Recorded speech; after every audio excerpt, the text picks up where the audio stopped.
Trabalhador, a sua atividade profissional é importante? Você é importante. Bem-vindo ao Assunto de Trabalhador, seu guia jurídico para uma carreira sólida e direitos protegidos. Um podcast dedicado a oferecer informações essenciais para todos os trabalhadores que desempenham um papel vital em nossa sociedade. Estamos aqui para capacitá-lo com conhecimento jurídico relevante e prático, para que você possa tomar decisões informadas sobre sua carreira e seus direitos no local de trabalho. Acompanhe mais esse episódio e fortaleça sua posição como trabalhador consciente e informado. Inscreva-se! Assunto de Trabalhador. Siga as nossas redes sociais. Vicência Advocacia e Instituto Edésio Passos. O procurador-chefe tem justamente essa função de fazer a representação institucional do MPT no Paraná, e eu espero, nesses 2 anos, cumprir essa missão da melhor forma possível. Obrigado pela sua presença, doutor Alberto. Já ingressando ao nosso tema, o que é o Ministério Público do Trabalho e qual a sua função para o trabalhador tirar suas dúvidas quanto a isso? O Ministério Público do Trabalho é um dos ramos do Ministério Público brasileiro e, como o próprio nome já diz, tem justamente a função de defender, promover direitos sociais, né, que estão assegurados não só na Constituição Federal, como também na legislação brasileira, né, mas também em tratados de direitos humanos, tratados internacionais aos quais o Estado brasileiro figura como signatário, né? Ou seja, o MPT tem justamente essa função, essa missão de promover essa defesa, ou seja, garantir direitos sociais a trabalhadores e a trabalhadoras no território brasileiro. Certo. De suma importância a questão do Ministério Público como um todo. É necessário se distinguir para o trabalhador, doutor Alberto, quanto há muita confusão do trabalhador quanto ao Ministério Público, que é o MP estadual, Ministério Público Estadual, e o Ministério Público do Trabalho, sendo que o Ministério Público Estadual tem uma função mais vinculada à Justiça Estadual comum, como nós costumamos a falar. O Ministério Público do Trabalho tem uma atuação maior quanto à Justiça do Trabalho? Exatamente, ou seja, os ramos do Ministério Público, eles têm essa divisão vinculada ao Poder Judiciário. Então você tem o Ministério Público Federal, que atua preponderantemente na Justiça Federal, tem o Ministério Público estadual, que atua preponderantemente perante as justiças, aos tribunais de justiça de cada estado. Tem também o Ministério Público Militar, que, como o nome diz, atua na Justiça Militar, e, por fim, o Ministério Público do Trabalho, que, como você bem disse, tem uma atuação preponderantemente, quase que exclusivamente, perante a Justiça do Trabalho, nas suas 3 esferas de atuação, seja juízes, tribunais do trabalho e perante o Tribunal Superior do Trabalho. Certo. Trabalhador, para você entender um pouco mais, basicamente o Ministério Público do Trabalho tem uma atuação para aquele trabalhador que é CLT, que tem a carteira assinada. Geralmente o Ministério Público Estadual tem uma função maior quanto àqueles servidores públicos estatutários. Basicamente essa é a diferenciação. Doutor Alberto, quais assuntos o procurador do trabalho pode atuar? São vários temas, né? Temas, como disse, relacionados ao mundo do trabalho, né? Nós temos campos de atuação específicos nos quais a gente busca aqui executar uma atuação mais concentrada, mais planejada, né? Quais sejam o meio ambiente do trabalho, o trabalho escravo, o trabalho infantil, o trabalho portuário, o trabalho na administração pública, né? Também a questão de formas de contratação, né? da terceirização, perdão, dentre outros, tá?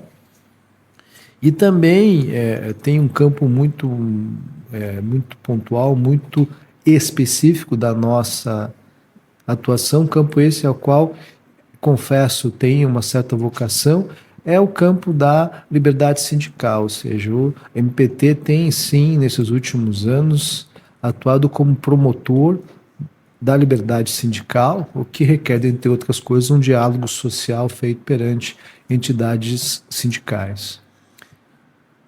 Aproveitando essa questão que o senhor comentou quanto à liberdade sindical, dentro do Ministério Público tem o CONALES. Eu gostaria que o senhor comentasse um pouquinho sobre ele. Justamente, ou seja, nós temos uma Coordenadoria Nacional de Promoção da Liberdade Sindical e do Diálogo Social, CONALES, né, com representantes do país inteiro, ou seja, procuradores e procuradoras do trabalho em todo o país, né, nas 24 procuradorias regionais, tem esse diálogo, essa atuação concentrada, que tem como finalidade principal definir critérios de atuação, ou seja, definir métodos, né, de promoção da liberdade sindical em seus vários conceitos, ou seja, em suas várias áreas, a questão da liberdade de reunião, associação, filiação a entidades sindicais, a questão do custeio sindical, enfim, todos os temas, né, relacionados a esse tema mais amplo que é a liberdade sindical. A CONALES, ela foi criada no ano de 2009, ou seja, já temos aí quase 15 anos da sua criação, da sua instituição, né? E quero crer, vem cumprir uma função muito importante, né? Que, dentre outras coisas, pode ser, ao que me parece, resumida na ideia da promoção do diálogo social nos modos preconizados pela Organização Internacional do Trabalho. Eu quero crer que o MPT, né, com o apoio da CONALES, vem fazendo esse diálogo, vem chamando entidades sindicais, né, e isso certamente é muito positivo, porque, dentre outras coisas, garante a incrementação de direitos sociais, tanto de trabalhadores quanto de trabalhadoras, mas também a própria liberdade de atuação dessas entidades sindicais que, enfim, demandam muitas vezes uma proteção de órgãos, de agentes estatais para que possam livremente atuar em defesa de direitos e interesses da categoria representada. Certo. Você está assistindo Assunto de Trabalhador, seu guia jurídico. Compartilhe este vídeo e se inscreva nas nossas redes sociais. Doutor Alberto, o trabalhador tem muitas dúvidas de situações do trabalho. Ele pode realizar algum tipo de denúncia perante o Ministério Público do Trabalho? Sim, o Ministério Público do Trabalho, além de uma atuação direcionada a temas pontuais, né, ele também atua quando provocado pela sociedade civil.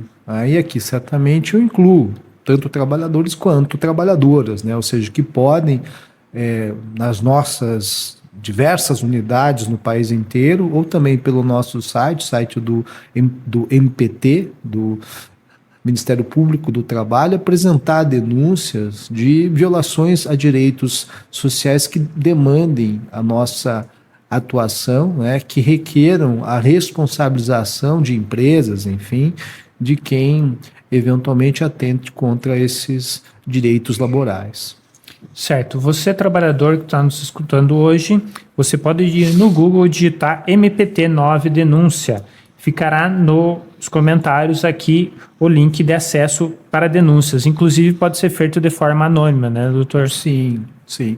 Na verdade, eu acho que o anonimato não é o melhor conceito aqui. O ideal é que o trabalhador, na hipótese de risco de eventual repercussão negativa, né, ele pode fazê-la de forma sigilosa, ou seja, ele vai se identificar, mas a identidade dele será devidamente preservada para que ele não possa, para que ele não sofra nenhuma espécie de punição, de represália por conta do fato de ter feito essa denúncia perante o Ministério Público do Trabalho.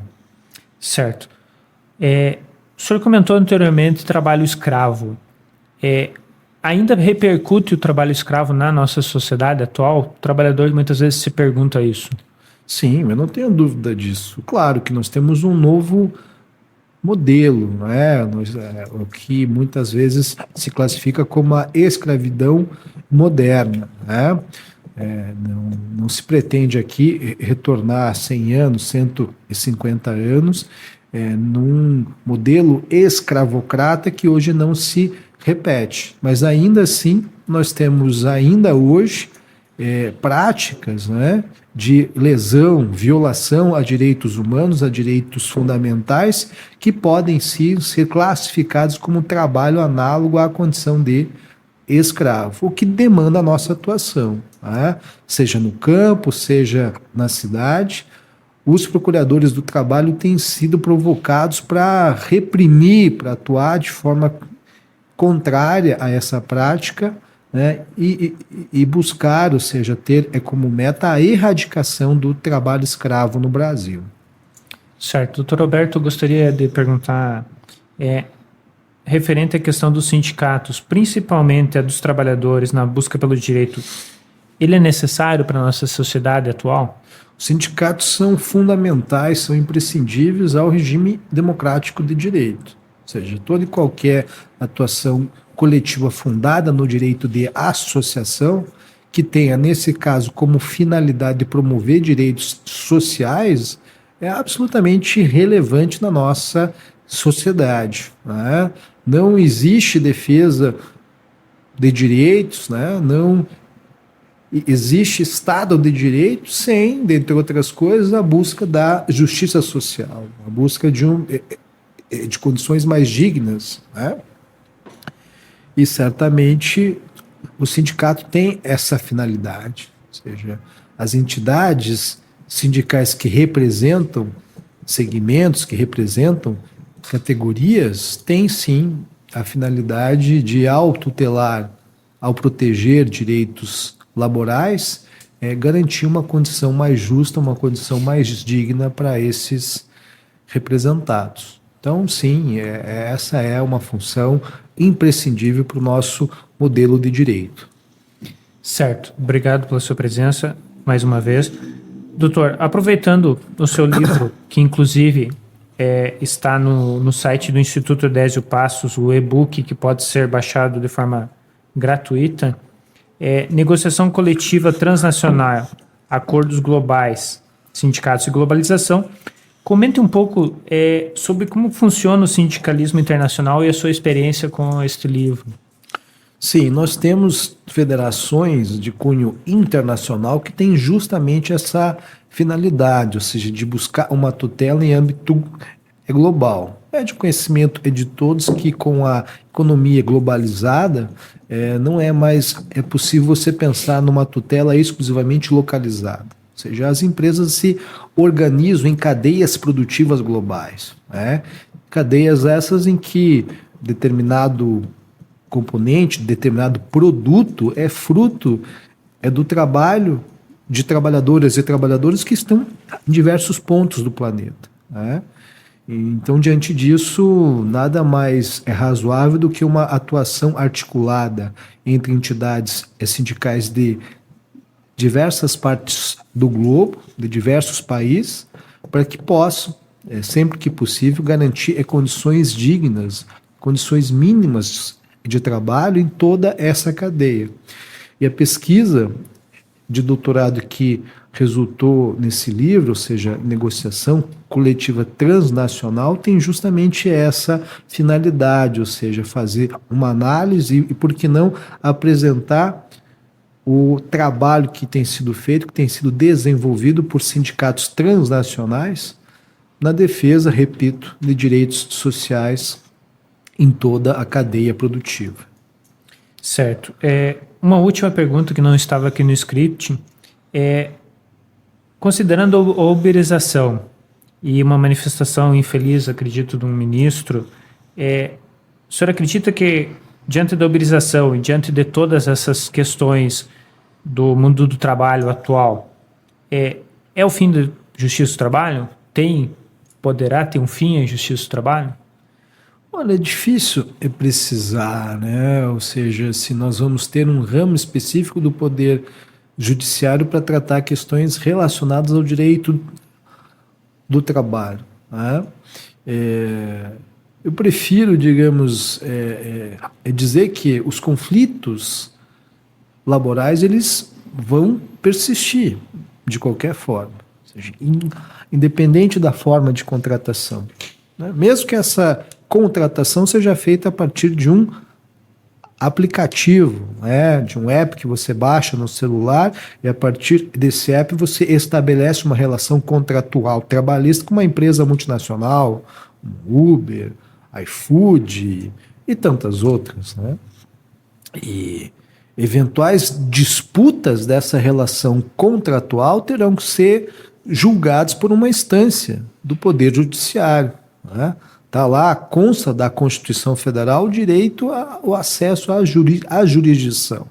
E não se pode suprimir esse direito. Ou seja, ainda que numa situação que me parece pouco provável, a Justiça do Trabalho seja extinta, ainda assim o conflito persiste. Alguém vai ter que julgar esses temas, né?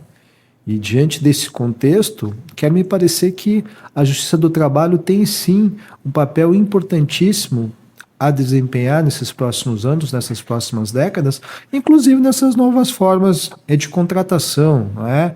Nessas novas modalidades que ainda são muito precárias, e daí o termo uberização, em que você acaba associando esse termo ao trabalho precário, ou seja, ao trabalho desprovido de direitos mínimos, né? Eu quero crer que, sem prejuízo, é claro, da devida atuação do parlamento ao regulamentar essas relações, eu não tenho dúvida de que a Justiça do Trabalho tem, sim, ainda uma função muito importante, né, na garantia da devida jurisdição, ou seja, na garantia de direitos a esse segmento do trabalho.